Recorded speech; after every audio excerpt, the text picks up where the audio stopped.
edición de Agora Living. Primero que nada agradecer a los chicos de 1+1 por cedernos este hermoso espacio. Estamos muy contentos. La programación de hoy, el encuentro que tenemos hoy es un encuentro muy jugoso. Vamos a estar charlando de algo que nos es muy íntimo y muy familiar y a su vez necesario acercar también un poco más, dado los tiempos que vivimos y bueno, los desafíos que nos plantea, ¿no? el sistema en el que vivimos. Este tema así como más relevante que queremos traer hoy, digamos que hace referencia a esta pregunta: ¿es el ser humano una raza esencialmente egoísta, ¿no? ¿Somos esencialmente egoístas? Para ello, hoy convocamos a un amigo querido de la casa, Juan Zaragoza. Está formado en filosofía y también en ciencias de la computación, y también es un aficionado y un fanático de la cibernética. Así que, primero que nada, gracias, Juan, por sumarte a este encuentro. Gracias a vos, como siempre. Me alegra mucho estar acá. Bueno, Juan, este interrogante como que abrí de forma medio general, esto de si somos egoístas, de qué es el egoísmo, lo que sea, digamos, ¿cómo lo traducís vos? ¿Cómo lo sentís vos hoy desde tu formación, ¿no? Desde la filosofía, desde la ciencia de la computación o desde la biología, desde diferentes ámbitos? Él también es escritor y ha como desarrollado diferentes como argumentaciones a través de diferentes libros. Y uno de ellos se llama Neocinismo. Es un libro muy bello que todavía no ha salido al mercado, pero quien lo quiera leer me lo puede pedir y le paso el PDF. Le podemos sin problema. Hacer el puente, que yo lo leí, muy lindo. Y bueno, abre con un montón de esta caja negra de lo que es el individuo, el ser humano, el ego también, ¿no? y el yo, a través de diferentes perspectivas. Entonces digo, ¿cómo podés como introducirnos a este universo de estudio y de indagación que fuiste haciendo vos respecto a este tema, ¿no? O sea, hay una pregunta. Lo primero que repreguntaría, o lo primero sobre lo cual indagaría, es el concepto de lo esencial. El concepto de esencia es un concepto muy viejo, viene desde que nace la filosofía, de hecho. O sea, hubo metafísicos antes, pero la filosofía occidental como tal, el primer capítulo de la historia escrita, que nos quedan los textos y que se preservaron y que toda la historia filosófica posterior viene, es con Platón y Aristóteles. Y casi toda la concepción de la biología y de cómo funciona el mundo para la ciencia hasta la revolución científica, después del Renacimiento y todo eso, fue todo Aristóteles. Y Aristóteles te hablaba de la esencia, básicamente, y que era como algo que era lo más profundo que tenían las cosas. Sí. Bueno, esa idea se fue transformando mucho, pero hay una cierta concepción sobre la noción de esencia, de que las cualidades esenciales de una cosa son las cualidades que en cualquier contexto permanecen. Claro. Entonces yo, por ejemplo, podría preguntarme por mis rasgos esenciales de la personalidad y la noción de esencia está muy atada a la noción de identidad, ¿no? Y eso que yo soy, siempre, eso que permanece, porque el ser se opone al estar en el castellano, por ejemplo, entonces la esencia tiene que ver con el ser y con cómo somos constitutivamente, y lo que somos constitutivamente, el parámetro para saber eso es lo que en todos los lugares se da. Entonces yo quizás me comporto de un modo con un grupo de amigos, me comporto de un modo con mi familia, me comporto de un modo en la cancha de Boca y me comporto de otro modo en un recital de rock, pero habría algo que permanecería en todas esas situaciones. Claro. Ahora, ¿por qué entro en esto? Porque el concepto de esencia y esa idea de permanencia entre todas las situaciones ya supone una parte de lo fundamental de esta conversación, que es la dependencia de cómo se comportan, cómo funcionan las cosas en distintos contextos, en distintas circunstancias y en distintos entornos. Entonces, eso es lo primero que nosotros podríamos preguntarnos. ¿El ser humano es esencialmente egoísta? Y es casi una pregunta que es, no hace falta usar dos palabras diferentes. Porque si estás hablando de esencia, ya estás hablando de algo que es completamente independiente, que es egoísta en el sentido de no importa nada más que la propia persona. Total. Si hay esencia, de alguna manera hay algo, no te digo el egoísmo tanto en términos morales, pero porque ya vamos a ir entrando en eso, pero habría como una independencia de cómo funcionan las cosas afuera. Y si hay mucha dependencia de cómo funcionan las cosas afuera, mucha variabilidad, ya tener esta posesión individualista de la persona y tratar de explicar el comportamiento de una persona simplemente a partir de sí misma, o la situación de una persona, o el bienestar de una persona simplemente a partir de sí misma, ya empieza a ser un concepto errado. Claro. Entonces, empiezo con esa pequeña introducción sobre la noción de esencia. Es interesante para pensar, bueno, ¿a qué nos referimos, no? ¿A qué nos referimos cuando estamos hablando de cómo algo es? Cuando decimos cómo algo es, siempre tenemos que estar teniendo en cuenta en qué situación. No hay ningún sistema, ninguna cosa en el planeta que exista, salvo el universo entero. El resto de las cosas son un pedacito del universo. Y en la manera de comportarse de cada cosa depende de la situación en la que está. O sea, está definido por su interrelación también, ¿no? Está definido por... Sí, y en eso vamos a entrar. Pero ahora ni siquiera es eso, ni siquiera estoy pensando en una interrelación con el entorno. Yo me pregunto cómo es una persona y ya de base estoy asumiendo que esa persona no está a 400 grados o en un entorno de 400 grados. Porque en un entorno de 400 grados esa persona no funciona. No existiría. No existiría. Entonces, bueno, ¿qué es un rasgo esencial? Si una persona podría tener un contexto a 400 grados, bueno, entonces ya esa definición de esencia la escondo e implícitamente yo estaría diciendo, bueno, te hablo de una esencia en un dominio de contextos que no explicito. ¿Cuál es el dominio de contextos en los cuales vamos a estar hablando de la esencia de la persona? Y en eso, ahí es donde empieza a preguntarnos la situación. Bueno, ¿es egoísta el ser humano o no? ¿Dónde vimos siempre comportarse el ser humano o dónde vemos en su mayoría comportarse el ser humano? Bueno, en contextos de mercado y en contextos que llevan a ciertas cosas. Otra pregunta similar, también se podría hacer una gran profundización en el término, ¿no? Pero no la voy a hacer porque sería larga, pero sí es preguntarse si el ser humano es naturalmente egoísta. Y ahí el concepto de natural, dicho, bueno, lo voy a decir un poquitito, dicho, el concepto de natural viene de decir, bueno, si no existiera la cultura, si no existiera la sociedad, si no existiera no sé qué, todas estas cosas, el ser humano cómo se comportaría. Es una hipótesis, es completamente asumiendo ficticia. Que la cultura y que todo eso es artificial y no sería natural, ¿no? Sí, porque digo, no hay un corte claro entre qué es lo artificial. Digo, ¿el panal de abejas es artificial o es natural? Hay tecnología, tecnología es parte de la naturaleza o no, ¿viste cómo? Claro. Pero ahí la cuestión es más bien comparativa y el método para encarar el asunto es, bueno, cómo funcionan las cosas en el mundo natural. Para no hablar del mundo natural, te diría, bueno, en una selva o en alguna cosa donde no haya muchas personas. Sí. ¿Cómo funcionan las cosas ahí entre animales, o entre animales de una misma especie, o entre animales similares a las personas a nivel genético, a las personas humanas a nivel genético? Y ver cómo se comporta eso.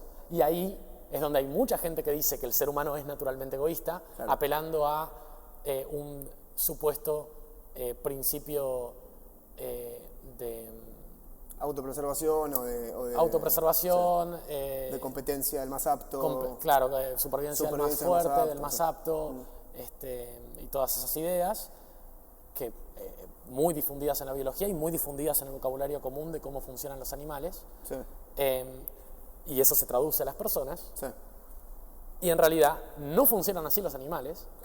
No existe tal cosa como un instinto de autopreservación en la naturaleza, que proviene de una idea errada sobre la biología, que es un poco de lo que vamos a hablar, que es un poco lo que nos trae acá es el concepto del gen egoísta de Richard Dawkins, que muchas veces la gente lee solo el título y dice, existe algún libro que dice que las personas son genéticamente egoístas, cuando en realidad el título lo que dice es todo lo contrario.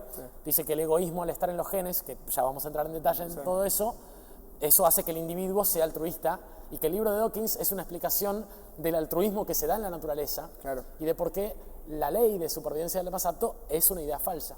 Sí, sí, total. Y no solamente eso, como para terminar la introducción de la conversación y pasar a charlar un poco más, hay una cosa más que es interesante de esto, que es que esas ideas cerradas en la biología, por ejemplo, la idea de la supervivencia del más apto, del más fuerte, es una idea que viene históricamente de una proyección de una propuesta política a la biología.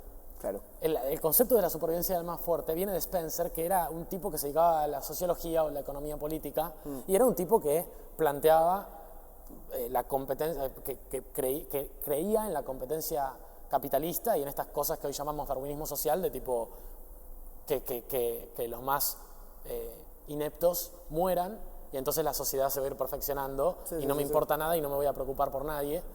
Y esa propuesta política se tradujo en un sistema económico. Claro, hace un rato hablábamos de mitos, ¿no? Sí. De mitos fundacionales. Así como Roma se inventó el mito de Rómulo y Remo y muchas culturas, siempre y la ciencia hoy se inventa el mito de un Newton frío y no un Newton alquimista como era Newton. Sí. Se mitologiza un aspecto de las cosas. Esta gente mitologizó este estado de naturaleza supuesto para justificar las atrocidades que estaban haciendo en la economía. Claro. Y es sistemático que en la biología muchas veces se tradujeron ideologías políticas, sobre todo ideologías políticas de la gente que tenía el poder de generación de conocimiento, que en general era el establishment de este sistema, y que hubo miles de errores y sesgos, pero errores garrafales en la concepción de la vida natural, que provienen directamente de una visión política individualista y, como dicen, ser liberal. Claro. ¿Por qué? Porque ese concepto de libertad individual, ¿no? De libertad individual, de comportamiento esencial, vos tenés un modelo de la persona en la economía, por ejemplo, que usamos te sirve hoy, para justificar eso. sí, y que es un modelo de la persona que no considera el entorno y no considera las relaciones entre las personas, considera a las personas como entes aislados, y entonces de ahí nace el concepto del individuo egoísta, y de ahí se traduce históricamente a la naturaleza. Claro. Y eso es lo que se enseña, y de hecho está comprobado. Todas las cosas que voy diciendo, después quiero escuchar de vuelta la conversación para poner las referencias de los papers y las cosas, para que no parezca que estoy diciendo pavadas, pero después de estudiar los primeros años de la carrera de economía, la gente se comporta de manera más egoísta, porque creen que así son las personas en general. Muchas veces, muchas dinámicas, porque justamente somos gente que no está aislada, nos comportamos de cierto modo, yo me comporto de cierto modo respecto de vos, también imaginándome cómo es que vos te vas a comportar respecto a mí. Hacemos espejos todo el tiempo, ¿no? Como que... Claro, si yo pienso que vos me vas a traicionar en un rato, yo no voy a confiar en vos, incluso voy a tratar de traicionarte antes. Entonces es como la profecía autocumplida de alguna manera. Entonces, claro, y entonces terminan armando este tipo de profecías autocumplidas que viene de un error garrafal, enorme, de algunas cosas que ya hemos hablado también, de cómo hay muchas cosas cerradas que tienen que ver con problemas sistémicos de cómo se entiende a la economía y a la persona y a la conducta humana, de no entenderlo como un sistema abierto, como algo que depende de su entorno, que depende de su contexto, que... La retroalimentación. Claro, y entonces hay un punto ahí donde ir hacia la naturaleza e ir hacia la vida no es solamente una idea, como durante mucho tiempo lo fue, cristiana, de decir, bueno, hagamos solo las cosas naturales porque eso es lo que quiere Dios. Moralmente correcto. Sino decir, no nos comportemos como se comportan las cosas vivas, necesariamente, sino entendamos eso raro que es la vida, esa serie de procesos que llevan a equilibrios, que llevan a compatibilidades, entender las cosas en su contexto, en su ecosistema, entender esas clases de armonías y traducir todo eso a la cultura, traducir todo eso a la economía, y ese es el desafío más grande quizás que tiene hoy la ciencia, y sobre todo las ciencias sociales. Claro, porque también entiendo que una óptica individualista va a mirar las formas va a mirar todo lo que se cruza por esa óptica va a ser mirado desde el prisma individualista, ¿no? Desde el prisma individualista. Como que todo lo que está fuera de esa óptica individualista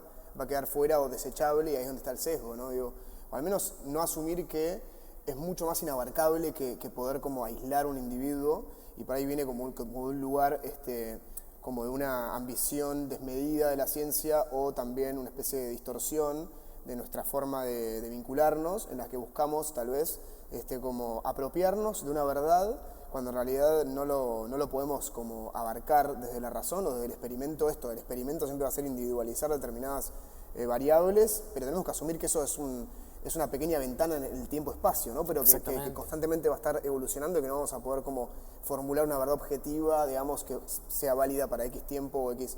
¿No? Es como asumir que se nos escapa todo el tiempo un poco, ¿no? También la verdad, si querés, ¿no? Entonces, desde ahí por ahí es un lugar más de humildad y menos de buscar como colonizar o imprimirle un sentido a la naturaleza que de vuelta, ¿no? Partiendo desde la parte biológica, ¿no? De la parte natural, ¿no? Esto que traías. Digo, si pudiéramos arrancar desde ahí, ¿no? Esta distorsión que tenemos desde un paradigma individualista político, interpretamos la naturaleza de X manera, nos justifica nuestro comportamiento individualista, sálvese quien pueda, etcétera, etcétera, cuando en realidad no es así, ¿no? No es así. Podemos empezar con la parte de la biología o de la misma genética, ¿no? De los seres vivos o del humano como ser vivo, ¿no? ¿Por qué hay un error ahí? ¿Dónde está la interpretación errónea y por qué es que Dawkins viene a esclarecer esta confusión? Nosotros podríamos encarar el fenómeno marcando simplemente un error teórico. Sí. Pero ese error teórico tiene un origen. Sí. Ese error teórico tiene un origen y hay una serie de errores teóricos, porque así como es un error el instinto de autopreservación, el otro día charlábamos también, durante mucho tiempo no se aceptó la teoría de la endosimbiosis, que es que el nacimiento de las células que nos componen a todas las personas es a partir de dos celulitas más chiquititas colaborando hasta el punto de que una empezó a vivir adentro de la otra y fue una endosimbiosis, o sea, una relación simbiótica en la que una se terminó metiendo adentro de la otra célula y eso es lo que hace que hoy tengamos núcleo celular, organelas y todas esas cosas. Sí. Durante muchísimo tiempo, la tipa que lo propuso la defendía y en la Norteamérica individualista, todas esas cosas, no le aceptaban la teoría, también por proyecciones de ese estilo. Claro. Y con un montón de cosas, en la entomología del comportamiento de las hormigas hubo miles de errores en la concepción de cómo se comportaban las hormigas, porque no podían, o sea, concebían que el comportamiento de la colonia tenía una organización central, porque no creían que podía armónicamente tener un sistema organizado,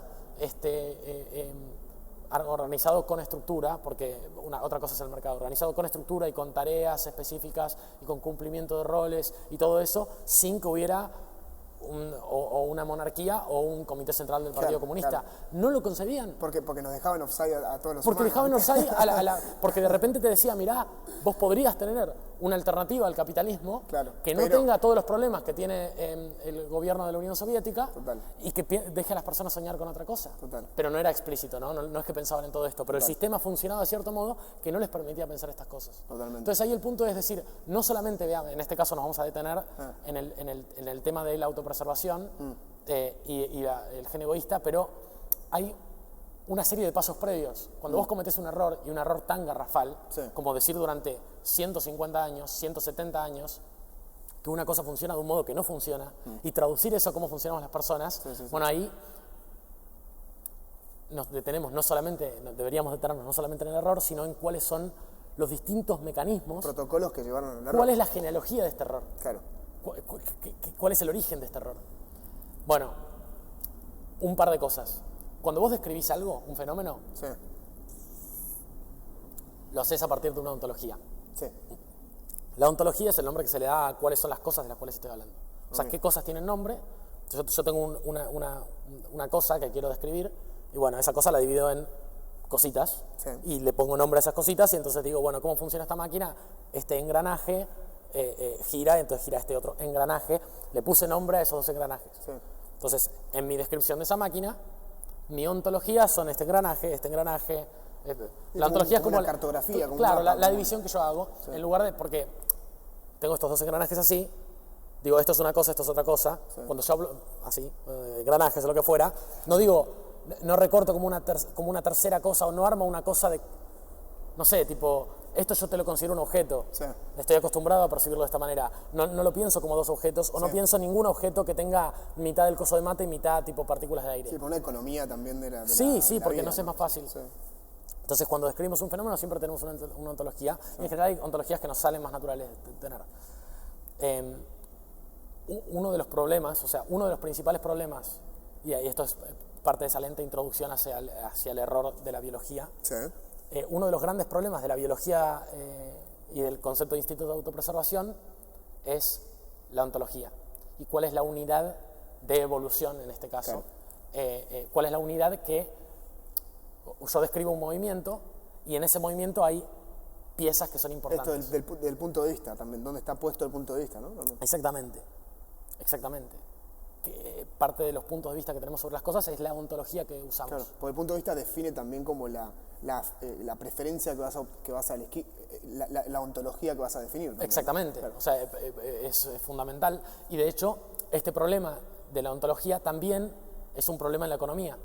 ¿Cuáles son las cosas que existen para qué modelos económicos? Claro. Hay modelos que dicen que no existen las clases sociales. Claro. Los modelos individualistas y los que plantean este egoísmo natural de las personas en los libros no mencionan el concepto de clase social. No es algo que exista. Claro. No existen las desigualdades. Hay un montón de cosas que no forman parte de la ontología. Entonces no se pueden ver. Claro. No te las muestra el modelo, entonces no puedes ni siquiera hablar, no tienes las palabras para hablar de esas cosas. Claro, como que no tiene una apreciación del aspecto ni moral ni siquiera sistémico de cualquiera de estas cosas, digamos. Sí, exactamente. Claro. Y lo último, así muy metafísico y flashero que digo, es que la única unidad de movimiento posta, que es una unidad de movimiento que no depende de ninguna otra cosa, la unidad de movimiento básica es el universo entero. Claro. El universo se mueve de ciertos modos. Un átomo cruza el aire y no tiene ningún tipo de recorte. Y cualquier clase de mecanismo, de cualquier cosa, o sea, si creemos en las leyes de la física, la unidad de movimiento es el universo. Después, cualquier otra cosa que nosotros queramos describir cómo se mueve, es un pedazo de una unidad de movimiento. Claro. Entonces, yo te quiero describir cómo se mueve esta mesa, lo tengo que hacer, estoy describiendo cómo funciona un pedazo del universo, como pedazo del universo. Pero entonces, la pregunta es cómo haces para llegar a algún tipo de verdad objetiva, ¿no? Porque cómo haces si el experimento siempre va a ser un fragmento de algo. Es un fragmento de algo, siempre ahí vas a tener que hacer alguna extrapolación. Y eso es necesario. Sería como una especie de especulación, digamos. Sí, o más o menos, o incluso mantenerlo implícito. Yo te digo, bueno, esta mesa va a quedarse quieta. Sí. Va a quedarse quieta salvo que alguien venga y la patee. Sí.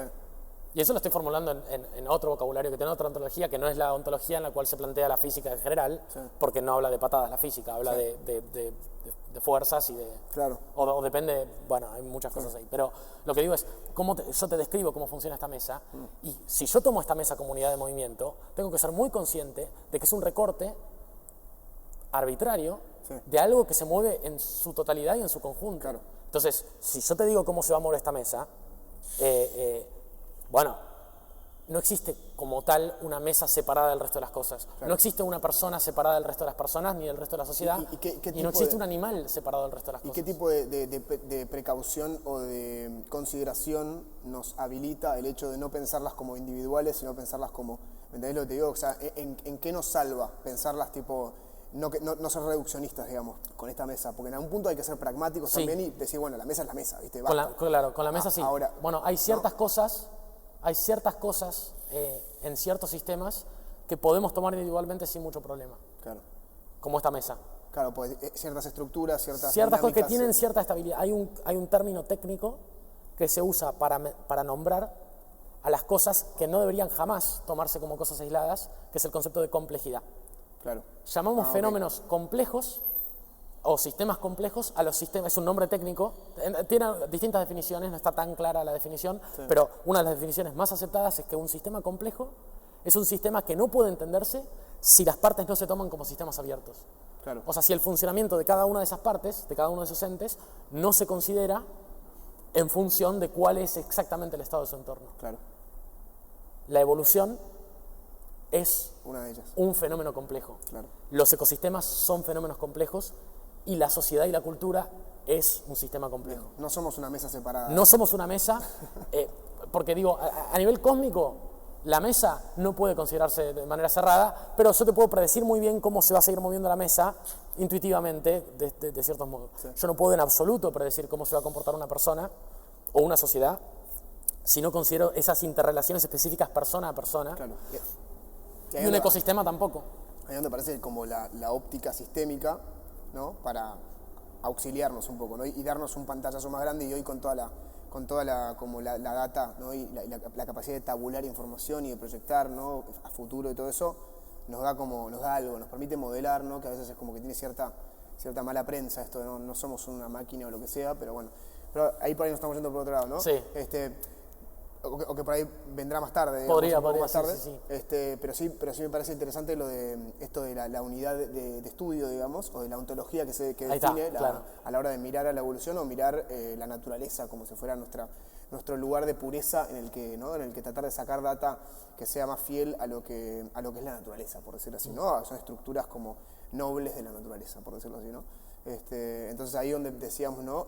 La unidad de análisis o la unidad de movimiento en general se puede decir. De movimiento en general es... En este caso, el tipo de movimiento es al que llamamos evolución, que es un movimiento de ciertas características. Ciertas características, exactamente. Las características tiene la evolución. Porque digo, a fin de cuentas, siempre que hablamos de cosas del mundo, estamos hablando de movimiento, de cómo se mueven las cosas. Lo único permanente es la impermanencia, ¿no? Eso lo dijo Heráclito. Sí, pero... lo único permanente es el cambio, ¿no? Sí. Y de hecho, cuando Heráclito hablaba, lo decía diciendo, hay estructuras en ese cambio. Claro. En realidad, esa versión que tenemos de Heráclito es también... Como el río es el mismo y no es el mismo al mismo tiempo. Claro, exactamente. Entonces, es decir, bueno, cuando hablamos de evolución o hablamos de cambio, en general cuando hablamos de esa estructura que permanece y cuáles son las regularidades en el cambio. Eso es lo que hacemos en general. Claro. Entonces, y después tenemos tipos de movimiento, tipos de cambio, que cumplen con ciertas condiciones particulares que las estudiamos específicamente. Claro, patrones. Entonces, las cosas que tienen hay cosas que tienen el mismo patrón de la evolución, no solamente biológicas, sino que se comportan de la misma manera. ¿Qué es un sistema que evoluciona? Bueno, un sistema que evoluciona es un sistema que tiene muchas cosas, estas cosas van cambiando, o yo tengo una cosa, ¿no? Sí. Pero no es que cuando estoy hablando de evolución no estoy hablando de que la cosa cambie, estoy hablando de que esta cosa se copia de alguna manera, que la cosa copiada puede llegar a ser un poco distinta a esta cosa anterior, y que el cambio que puede haber habido que esta cosa en algún momento se va a morir, la primera cosa, o sea, va a desaparecer, y que esta segunda cosa, la modificación que tuvo, va a afectar a su capacidad de copiado. Se va a poder copiar más veces o menos veces en el futuro. Claro. Y entonces tenés un hilo de la forma de la cosa, que no es una cosa que sigue existiendo mucho tiempo, sino una copia de una copia de una copia de una copia. Estás pensando en la forma que perdura. Con ciertas modificaciones en sus formas de operar y en sus formas de la posibilidad también de seguirse modificando, ¿no? También. Claro, y hay un rasgo más en esto que es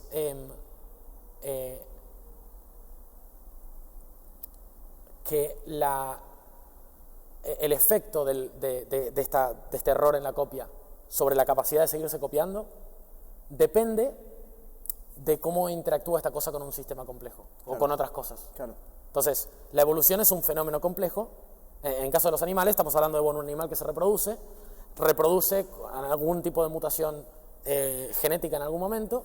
Ese hijo o animal cría, lo que fuera, interactúa con otros animales y con otras plantas y qué sé yo, y en esa interacción tiende a reproducirse más o tiende a reproducirse menos. Hasta ahí no hablamos en ningún momento de fortaleza. A lo sumo el concepto de aptitud, pero que en ese sentido lo apto tiene que ver con un entorno complejo. La capacidad de relacionarse con el entorno. Claro, con un entorno complejo que no es abstracto. No existe ser apto en general. Claro, es específico con un sistema complejo que está en constante cambio. Esto que decíamos inicialmente de la esencia, ¿no? Es la esencia en determinado entorno, ¿no? Claro. La esencia como aislada del mundo, digamos, ¿no? La diferencia entre la posición ampliamente difundida de la supervivencia del más fuerte y la supervivencia del más apto contra la posición que permite la concepción del altruismo está en cuál es esa cosa que se está copiando, cuál es esta unidad. O sea, por eso dije cosa y no dije animal al principio. Digo, en términos de qué es la evolución. La evolución es un proceso. Los procesos son entidades abstractas. Los procesos se pueden llevar a cabo el mismo proceso en distintas cosas. Se plasman en organismos. Claro, se expresan, se implementan los procesos en organismos. Claro. Pero la vida como tal es un proceso que no se puede dar en cosas que no sean basadas en carbono, como lo somos nosotros. Y del mismo modo, la evolución, de hecho, tipo, hay una enorme parte de desarrollo computacional que existe hoy que tiene que ver con la aplicación de los métodos evolutivos a la resolución de problemas en computadoras. Claro. O sea, digo, bueno. Sí, se entiende. ¿Cuál es la cosa? La cosa sí, es esta unidad evolutiva, cuando está hablando Darwin, habla desde el animal como unidad reproductiva, porque no sabía cómo funcionaba el animal.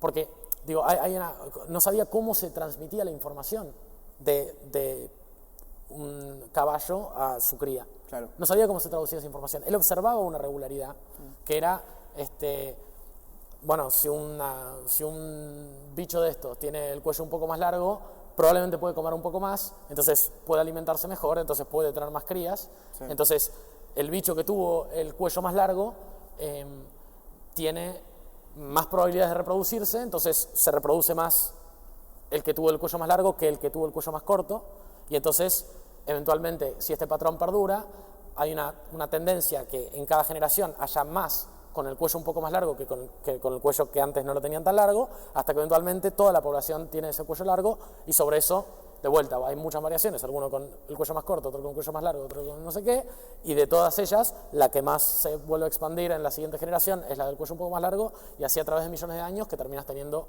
un bicho con el cuello largo. Sí.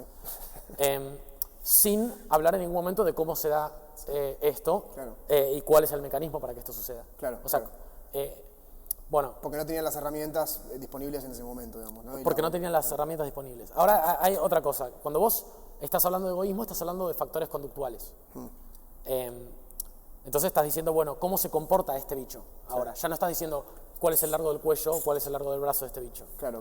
Ya ahí tenés otro nivel de complejidad, porque hay un patrón muy regular de cómo, bueno, muy complejo y muy flashero, de cómo vos podés agarrar una célula y en cierto contexto, con un entorno, ni hablar, porque esa célula que se transforma en un ser humano, lo hace exactamente en un entorno y es un sistema abierto, y la unidad de movimiento ahí no es ese cigoto, por ejemplo, sino que es un sistema más grande, y no te estoy hablando del universo entero, te estoy hablando de una persona que tiene ese cigoto, porque si vos el cigoto lo tratás de hacer eso mismo en un laboratorio, no lo vas a poder hacer y salen atrocidades que hace una cosa que me acabo de acordar, hace unos años, no sé si te había comentado, hicieron cosas de ese estilo para tipo armar a partir de cigotos órganos, y en un momento armaron un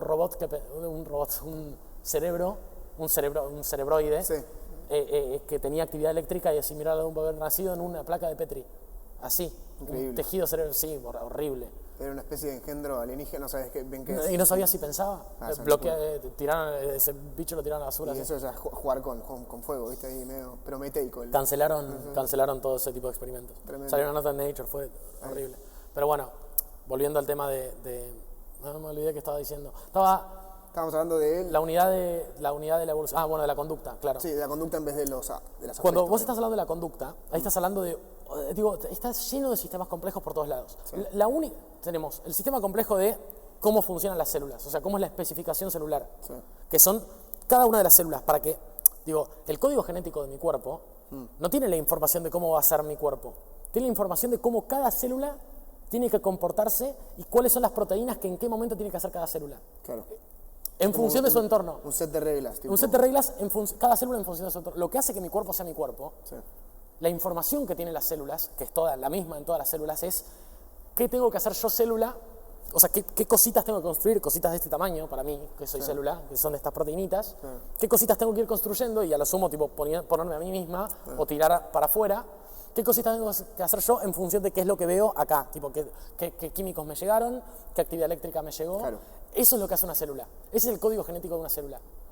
El hecho de que se arme un organismo tiene que ver con que un montonazo de celulitas fueron haciendo exactamente eso, mirar lo que pasa a su alrededor y hacer ese intercambio, y que la que está más a la izquierda tiene más llegada de cierto químico, entonces es una cosa un poco distinta a la de más a la derecha, y eso ahí, por ejemplo, tenés un ciclo de retroalimentación positiva que hablamos hace un tiempo, que se va magnificando esa diferencia porque ahora esta mini diferencia que yo tuve cambia un poco más lo que yo emito al entorno, entonces la otra se diferencia más, y así todas las células van cambiando hasta que vos tenés una neurona y tenés una célula del páncreas y tenés distintas células. Se definen estructuras más condensadas, digamos.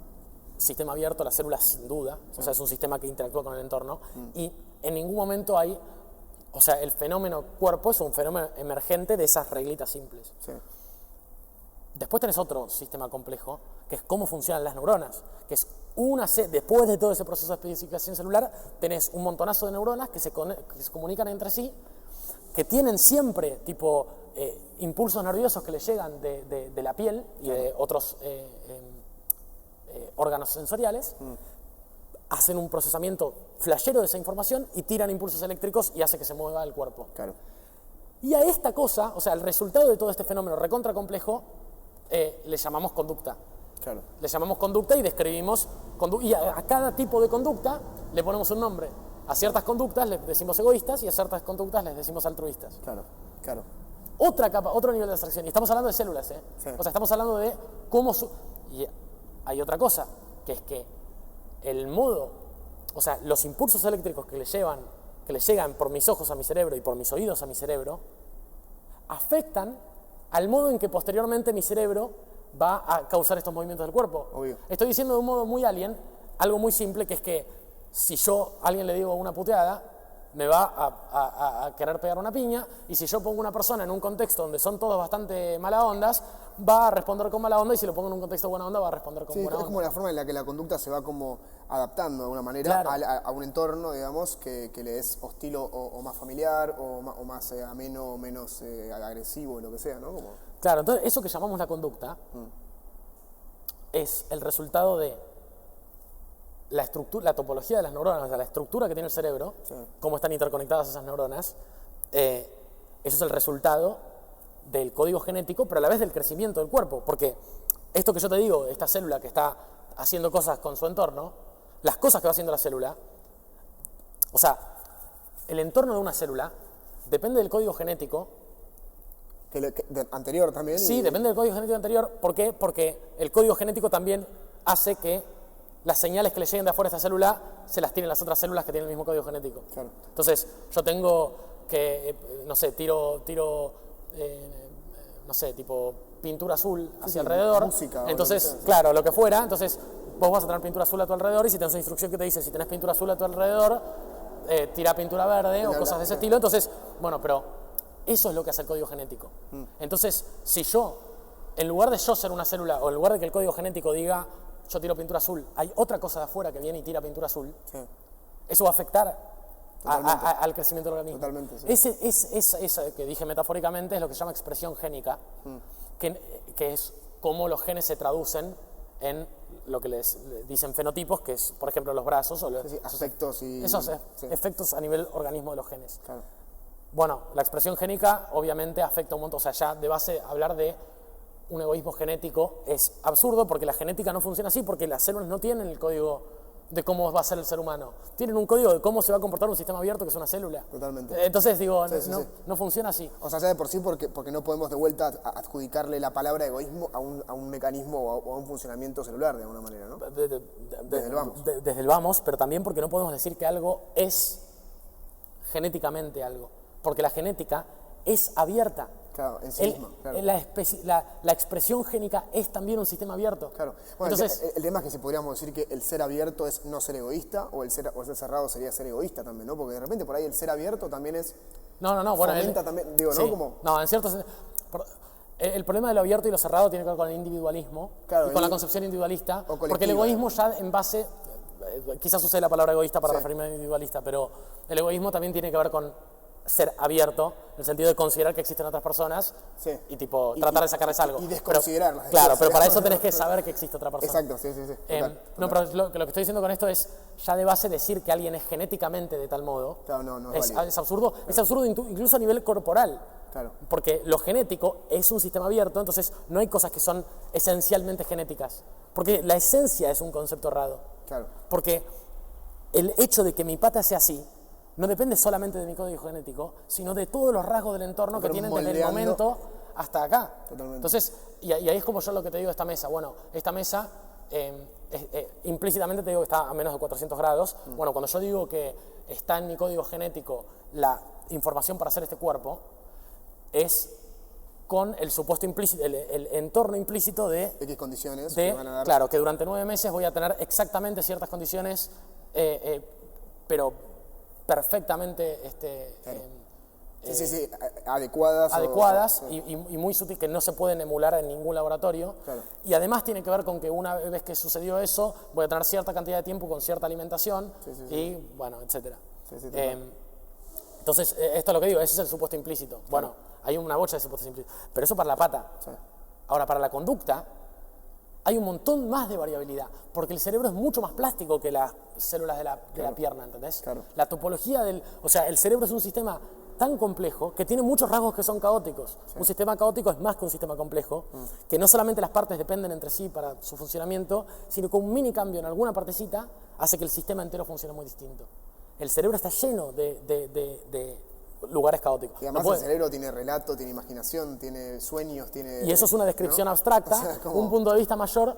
El concepto de egoísmo es otro lenguaje. Entonces estamos hablando de tipo una serie de cosas que de repente vos lo empezás a tratar de entender y ya de base la concepción de que se puede llegar a hablar de egoísmo genético es una pavada. Lo medás a nivel sistémico y es una pavada. Ni siquiera si tratamos de traducir esa forma que nosotros le estamos imponiendo a la genética, digamos, ni siquiera se observa eso. Ni siquiera se observa eso. Aunque dijéramos, bueno, pudiéramos tener la osadía o la ambición o la arrogancia de decir, che, a ver si podemos aplicarle un término desarrollado por nuestra inteligencia como más discursiva o ideológica, ni siquiera podemos verlo en funcionamiento, porque es absolutamente como en relación a su entorno y en disposición de intercambio constante de información con su entorno. Entonces no hay manera de decir que una célula, si fuéramos nosotros una célula, que nos podemos cerrar a nosotros mismos. No se puede, digamos. No, en absoluto. O sea, a nivel sistémico está, digo a nivel sistémico, pero digo como, lo que es a nivel sistémico es como lo más básico de cualquier cosa. Si vos querés hablar de cómo funciona algo, hay ciertas cosas que tenés que cumplir. Tipo, que son obviedades. Entonces, estas cosas que yo planteo en general es porque son las cosas más obvias. Que una idea, como por ejemplo cierta idea de cómo funcionan las personas, comete errores sistémicos, es como decir que tenés un error lógico en tu sistema. Claro. Como que estás diciendo una contradicción lógica. Claro. No debería poder ser posible. El tema es que nos acostumbramos a pensar con la lógica, que es un sistema que está quieto, porque no tiene movimiento la lógica, es un sistema quieto, pero no pensamos algo muy similar a la lógica, que son ciertos principios sistémicos, que son obvios, que están claros, que deberían estar claros, y que cometer un error sistémico en una teoría debería tener la misma gravedad y la misma incidencia en descartar algo, pero directamente, prácticamente sin leerlo. Claro. Y la economía los tiene, y hay muchas disciplinas que tienen errores sistémicos. Pero bueno, me estoy yendo, pero es algo, esa es la importancia de lo sistémico, y obviamente estamos en un mundo que te lleva a tratar de no hacerte pensar en esto, porque el mundo se basa en un error tan garrafal como esa oración que empezamos diciendo. Bien. Que todavía ni siquiera entré en el concepto del gen egoísta. Ahora, ¿qué se puede hacer, no? Sí. O sea, es una larga introducción a decir, acá hay un problema ontológico, tenemos un montón de complejidades. Sí, era como ir al origen del problema. Sí. Y después ahora preguntarnos, bueno, ¿qué es lo que sí se puede hacer? Porque digo, obviamente es falopa decir que hay egoísmo genético, porque la genética también es un sistema abierto, pero vos lo que sí podés hacer en general en los sistemas abiertos es tener enfoques estadísticos. Sí. Lo que vos podés decir es, bueno, yo tengo algo que funciona de cierto modo a partir de su entorno. O sea, es un sistema abierto cuyo funcionamiento va a ser función, o sea, que va a considerar también cosas de cómo es su entorno. No hay sistema que no sea abierto. Sí. Las personas, ni hablar, porque digo, si nuestro comportamiento, las personas hablamos, usamos lenguaje, pensamos con palabras, y las palabras las aprendimos de otras personas. Además estamos afectados desde lugares tipo físicos como el clima, la gravedad, y también por emociones, por películas, por música. Sí, pero aparte, por ejemplo, el mayor predictor de la felicidad de una persona, de los conocidos, vos, por ejemplo, vas a hacer una cuestión estadística, decís, bueno, yo estamos hablando de manera muy abstracta de las personas, ¿no? Porque estamos hablando de creencias, de deseos, de vida humana, y en realidad la mecánica de eso, así como la mecánica es la mecánica del universo, la unidad de movimiento es así como la unidad de movimiento es el universo, la mecánica de movimiento es la física básica. Claro. Todo el resto de las cosas son modos de aproximar eso, abstractos que pierden un montón de información y todo eso. Entonces, cuando yo hago un recorte ontológico, tengo supuestos implícitos, y cuando yo describo mecanismos abstractos, en realidad estoy haciendo abstracciones de mecanismos de abajo. Son hipótesis. Entonces, sí, y son como cosas de decir, esto más o menos funciona de esta manera, o este modo de abstraer ese sistema más o menos me funciona. Claro. Me funciona la mayoría de las veces, me funciona bastante. El hecho de que nos funcione una teoría como la biología, es que nos funcione la mayoría de las veces. Sí. Entonces yo tengo, bueno, no sé, tengo un dibujito de una enzima que va a hacer que dos proteínas se peguen. Y ese dibujito, cuando yo se lo presento a un niño, es un dibujito de una cosa que tiene un cuadradito así y un triangulito así, y estas dos cositas son como un cuadradito y un triangulito, y estos se juntan acá y entonces se pegan y esta enzima se va. Sí. Bueno, eso no te estoy explicando los mecanismos a partir de los cuales pasa eso, y las atracciones electroquímicas y no sé qué. No te estoy explicando los mecanismos. Bueno, lo mismo pasa con la conducta. Sí. Yo no te digo cuáles son los mecanismos que hacen que si alguien me dice un insulto, yo voy a salir enojado. No sé los mecanismos esos, pero sé que sucede regularmente. Claro. Sucede con cierta regularidad. Que suceda con cierta regularidad, es decir, no sucede todo el tiempo, significa que depende de factores que no estoy considerando. Claro. Que algo sucede el 70% de los casos, significa que hay cosas que yo no sé, que hacen que este mecanismo que yo estoy describiendo funcione de cierto modo, pero que yo no tengo claros. Entonces yo te digo, bueno, esto funciona el 70% de las cosas de esta manera. Sí. Pero después capaz te muevo un parámetro, te cambio el clima, y entonces ese porcentaje del funcionamiento cambia. Total. Bueno, me fui por las ramas. Sí. Volvemos a la conducta. Yo puedo decirte, la genética altera el porcentaje de esas conductas que yo considero egoístas. Sí. Entonces ahora yo sí puedo decir, bueno, ahora yo tengo esto. Altera el porcentaje de las conductas que considero egoístas en ciertos contextos ecosistémicos o con variables del entorno que sirvan. Sí. Digo, esto siempre hay que tenerlo en cuenta. Pero tenés cosas que son más egoístas o menos egoístas. Llamo a ciertas conductas egoístas en los animales. Entonces, digo, bueno, volviendo al asunto, tengo la idea de Darwin, donde el bicho, o sea, la unidad de evolución es el bicho entero, es el organismo entero. Sí. Entonces es el organismo que se copia, y si el organismo subsiguiente puede reproducirse como organismo, va a tener más de esos hijos. Sí. Bueno, ahora yo te estoy diciendo, la conducta se altera por la genética tiene efectos conductuales. Sí. Bueno, está bien, estadísticos, está bien, te la creo. Vamos a ver de qué manera se comportan estas crías de estos bichos. Sí. Y esa es la noción de Darwin. Dice, bueno, la genética en muchos animales, que sobre todo se comportan con instintos, sí.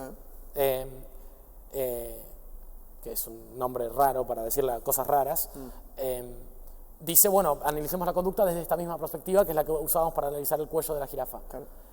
Y la hipótesis, o sea, lo que uno concluiría es que si yo como organismo le doy, me como mi comida y se la doy a mis hijos, esa va a ser la conducta que más aumente la probabilidad de que mis hijos crezcan y se vuelvan a reproducir. Sí.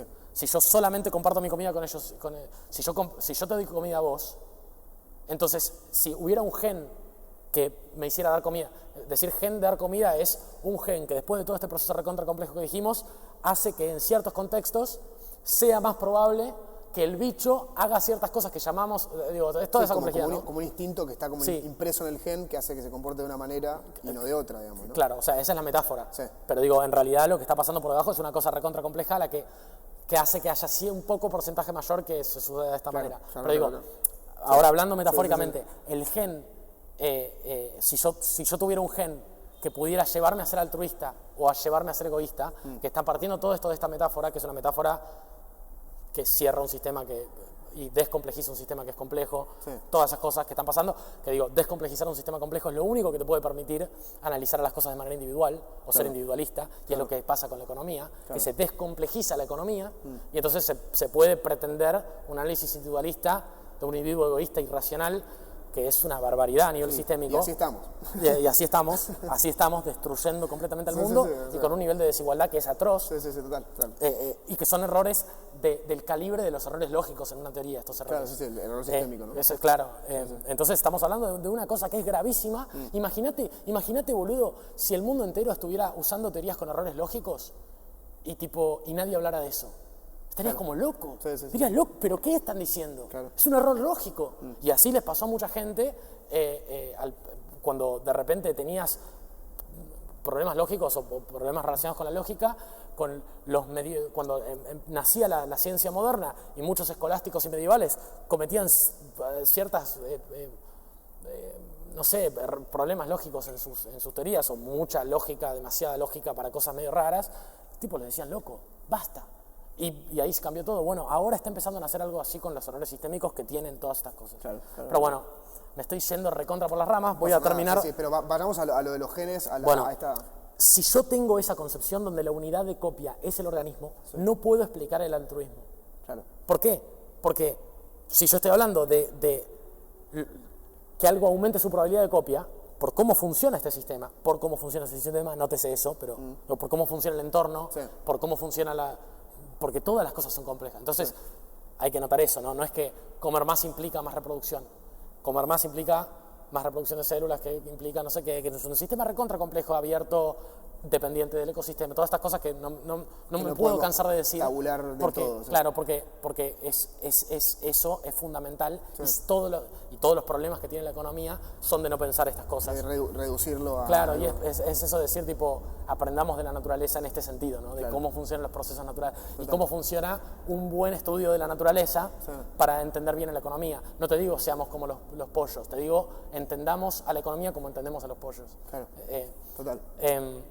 Pero bueno, no puedo no irme por las ramas. Pero porque lo más interesante en esto es irse por las ramas, eso es lo que más también impacto tocarlo tiene. como medio transversalmente, ¿no? Está bueno. Pero bueno, entonces si la unidad es esa, no se explica que yo te dé comida a vos. Claro. No se explica. Sí. No tiene sentido. Sí, sería priorizar el organismo solamente, ¿no? Claro, porque uno diría, tipo, si el organismo tiene que copiarse, y el organismo se copia más cuando más come, el único altruismo que se podría explicar es el altruismo hacia la descendencia. Claro.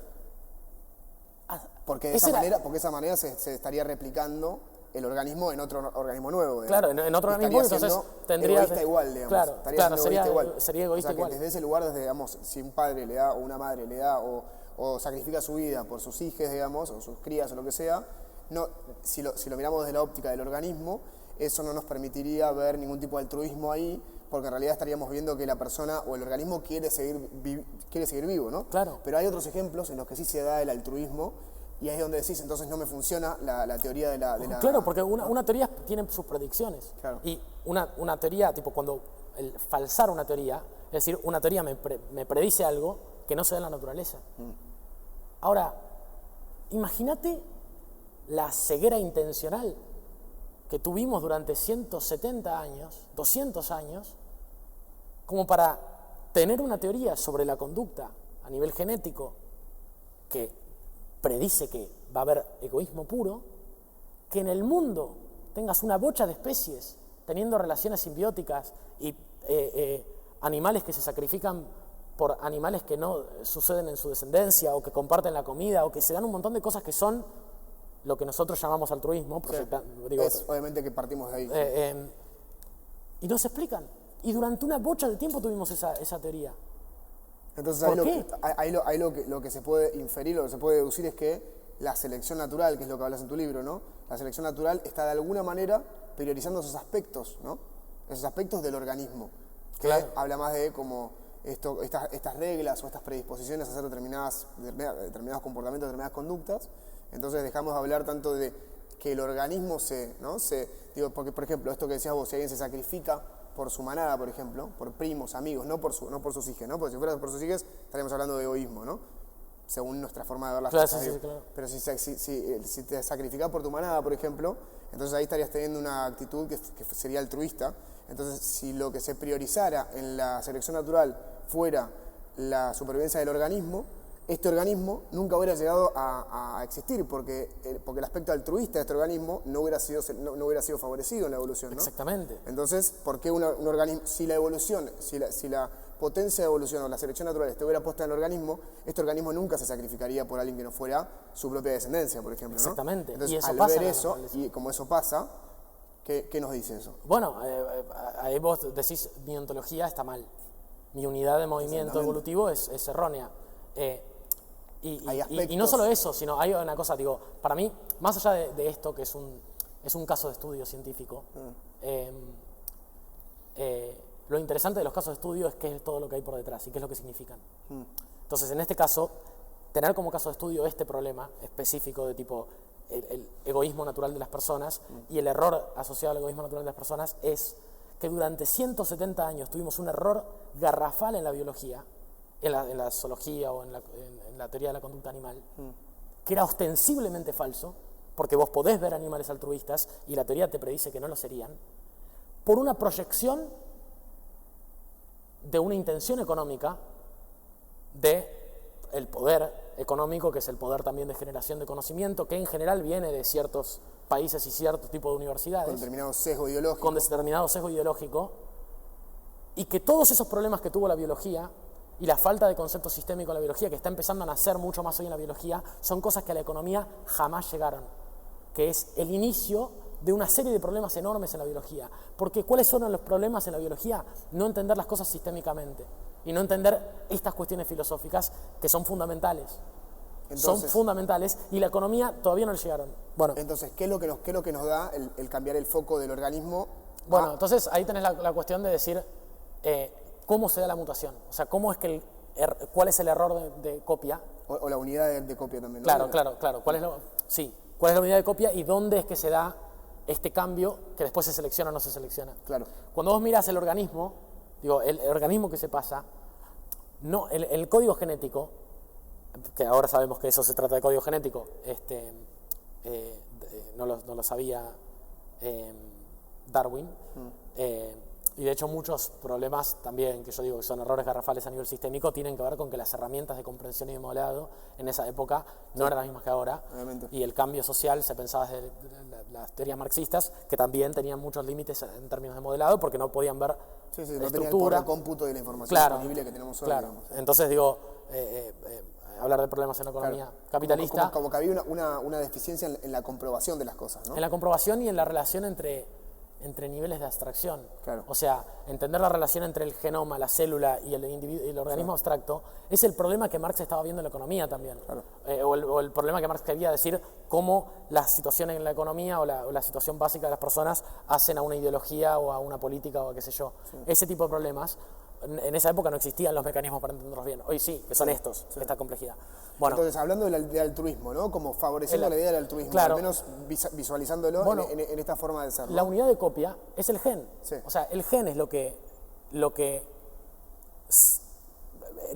código genético Lo que se quiere es mantener una vivo sucesión de pedacitos que le llamamos genes, Sí. y le decimos gen justamente a estas unidades de copia Sí. y a unidades de traducción a proteínas y una serie de cosas. Lo que se hace es recortar esos genes, batirlos un poco, mezclarlos un toque entre dos bichos, juntarlos y armar una cadenita nueva, y que eso después hace todo este proceso complejo que sale un bicho. El asunto es por qué se sostuvo en esta selección natural. Entonces, esta conducta, ¿qué es ¿no? eso que porque lo que se copia más en la siguiente generación, entonces es el gen, porque lo que muta es el gen. Claro. Entonces, lo que cambia de una generación a otra, por esta cuestión que hace la selección natural, lo que cambia es un gen, y lo que se presenta a través del tiempo más o menos en función de qué pasa en las siguientes generaciones es el gen. Claro. Y ahí vos tenés una cosa que es fundamental, que es que yo ahora tengo algo que comparto con vos a nivel genético y no solo con mis hijos. Claro. Entonces yo ahora, si yo soy un gen que hace a la conducta, que ya dijimos que es metafórico, Sí. pero si yo tengo un gen que define si alguien es altruista o egoísta, ese gen ahora no va a llevarme, tipo, antes el egoísmo era un rasgo del organismo, Sí. en esta hipótesis, Sí. entonces o el altruismo. Sí. Entonces, si era un rasgo del individuo y la unidad evolutiva del individuo, bueno, claramente vas a ser egoísta. Sí. Ahora, si la unidad que define eso es un gen que yo puedo compartir con vos. Sí. Entonces, si existe un gen altruista o un gen que me hace con los bichos de mi familia no descendientes darles comida a ellos también, entonces ese gen se va a expresar más en la siguiente generación, porque digo, si yo tengo un gen es muy probable que vos también lo tengas porque estás cerca mío. Sí. Porque así funcionan los genes y así funciona el sexo. Total. Entonces, si vos tenés ese gen, el gen altruista, yo te voy a dar comida a vos, vos me vas a dar comida a mí, o quizás no, pero yo al darte comida, mi gen, al decir le voy a dar comida a este cuerpo, se está dando comida a sí mismo, porque vos tenés ese gen. Porque dentro, y ahí es donde se explica, por ejemplo, otra cosa que tiene que ver con cuando uno dice, por ejemplo, y te saco a un lugar como muy distinto, pero que tiene análogamente mucho que ver con esto, en el sentido de decir, cuando uno ayuda a alguien, viste que mucha gente dice voy a hacer caridad y me voy ayudado, viste, que bien habla de nuestra composición, de nuestra estructura emocional, psíquica y biológica, que cuando yo te ayudo a vos, yo también me siento ayudado, ¿no? O sea, claro, es un poco eso, pero ¿no? es que eso es el... La empatía. Claro, eso es... Digo, el gen siendo egoísta, y por eso el título del libro de Dawkins es El gen egoísta. Sí. Porque si lo egoísta es el gen... Necesita el altruismo para ser egoísta. Necesita el altruismo para ser egoísta. Entonces, más allá de todo lo que dijimos al principio, de que es un error y todos los errores que vienen... Porque es cooperativo. Incluso si te tomamos al bicho como un sistema cerrado, te compramos la idea de la conducta genética, te descomplejizamos el asunto, te hablamos de una esencia, incluso si hacemos todas estas cosas... Sí. Es falso. Igual que eso. Porque justamente, y este modelo, de hecho, no solamente predice el altruismo y explica el altruismo, que es algo que existe y será, sí, sino que